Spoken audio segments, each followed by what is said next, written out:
Hello everyone, myself Sanjay. I am today going to explain a small topic of drive position seating in exercise therapy.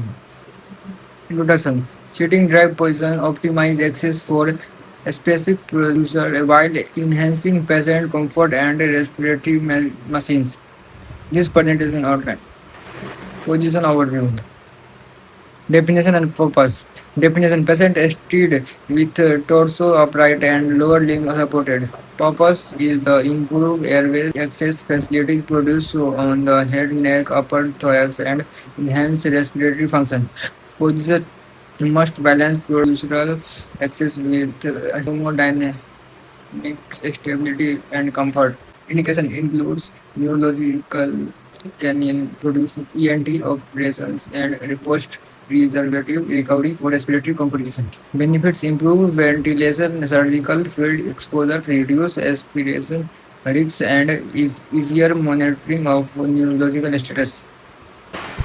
Contraindication and risks.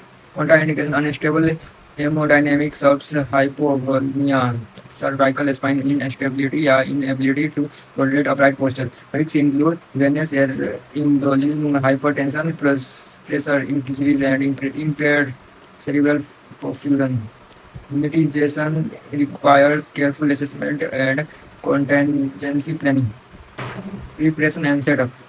Perform pre-procedure assessment, cardiovascular stability, airway evaluation, and constant. Arrange adjustable seating, padding, straps, and equipment for rapid convection to supine. Ensure team rule and emergency drugs are available. Technique and positions. Seat present with the trunk upright, hips flexed, and legs supported. Head skewed with neutral alignment. Use sinuous and offload pressure points and straps to prevent sliding. Adjust gradually while monitoring vital and patient comfort. Continuous ECG, blood pressure and pulses of oximetry and mandatory considered invasive monitoring if initiated. Continuous ECG, blood pressure and pulse oximetry and are mandatory considered in monitoring if indicated. Conclusion: The seating position offers improved access and respiratory benefits when applied and to appropriate patient. Successful use depends rigorous screening, meticulous setup, diligent monitoring, and readiness for immediate intervention. Thank you.